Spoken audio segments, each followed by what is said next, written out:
कहा गया एक मानव का निर्माण, एक इंसान का निर्माण। और ये एक ऐसा निर्माण है जिसमें एकमात्र जीवों में ये संभावना है, ये संभावना कि वो क्या बन सकता है, वो शिव बन सकता है वो शरीर में, है वो बंधन में, है वो संकीर्णताओं से जकड़ा हुआ, लेकिन उसमें एक संभावना है कि वो एक दिन शिव बन सकता है।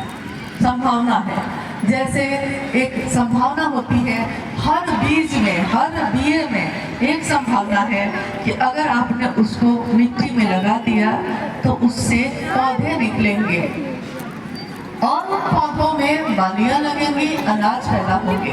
अनाज होगा तो हमारी भूख खत्म हो जाएगी। उस दिन संभावना थी, अगर किसी ने लगा दिया, सींचा और अनुकूल मौसम और अनुकूल खाद पानी मिल गया तो उसमें बालियां लगती हैं, उसमें अनाज पैदा होता है। अनुकूल ना मिला तो कभी जल भी जाता है। लेकिन उस बीज में उस दिन सिर्फ संभावना थी, उस दिन उस बीज में पौधा नहीं था। ठीक वैसे ही जब इंसान का जन्म होता है, उस इंसान के जन्म के साथ ही उसके अंतर मन में सारे तरह के भावों के बीज छिपे होते हैं, सारे चीजों के बीज।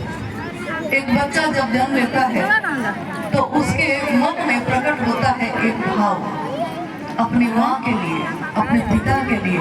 इसलिए आप देखिएगा कि एक छोटा सा बच्चा जो बिस्तर पे है, गोद में है, लेकिन उसके माँ पिता जब गुजरते हैं या आवाज देते हैं तो वो पलट के देखता है।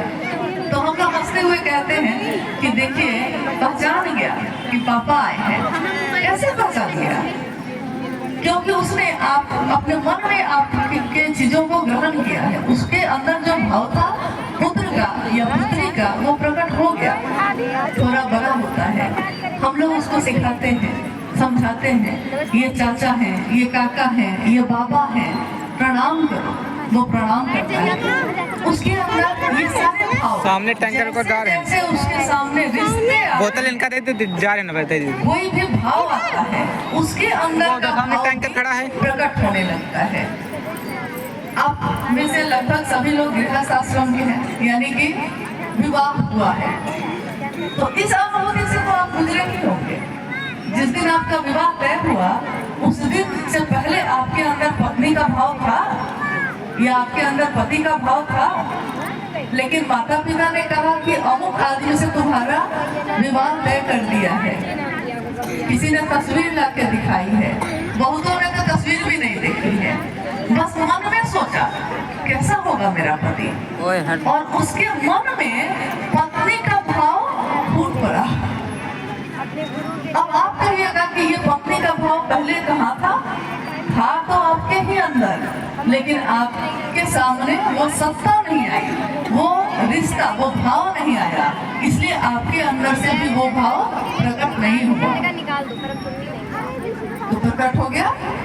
अब पति बने के बाद जब शादी होगी, लेकिन शादी होते होते तक में ये पत्नी का भाव गहरा हो गया, प्रगाढ़ हो गया, और जाते ही उस घर में, जबकि वो अनजान है आपके लिए, पूरा का पूरा घर अनजान है, आप किसी को पहले से नहीं जानते, लेकिन आप उस घर में जाती हैं और आपको लगता है कि सबसे ज्यादा अपना कौन लगा है। उस दिन, जिस दिन अपने ससुराल गए थे, अपने माँ पिता, अपने भाई बंधु को छोड़ के जिस दिन गई थी, उस घर में सबसे अपना कौन लगा था?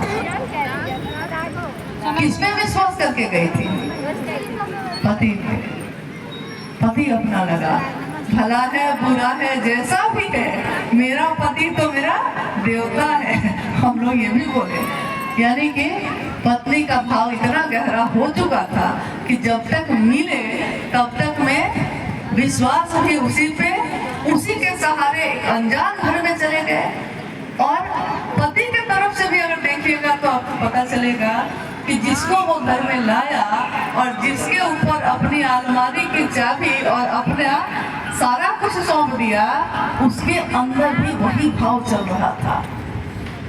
मन में पैदा हुआ था ना, मन में पैदा हुई चीज क्या असर डालती है अगर ये मन समझ ले कि वो मेरा है। बस इतनी ही बात साहब ने कही।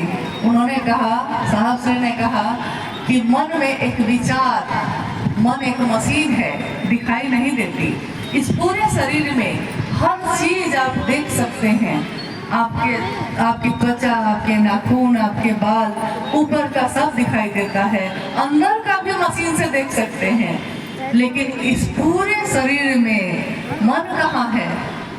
वो मन दिखाई नहीं देता, इन आंखों से दिखाई नहीं देता, लेकिन सब कुछ महसूस वही करता है। मन ही सुख भी महसूस करता है, मन ही दुख भी महसूस करता है, मन ही बेचैन होता है, मन को कुछ अच्छा लगता है, मन को कुछ बुरा लगता है।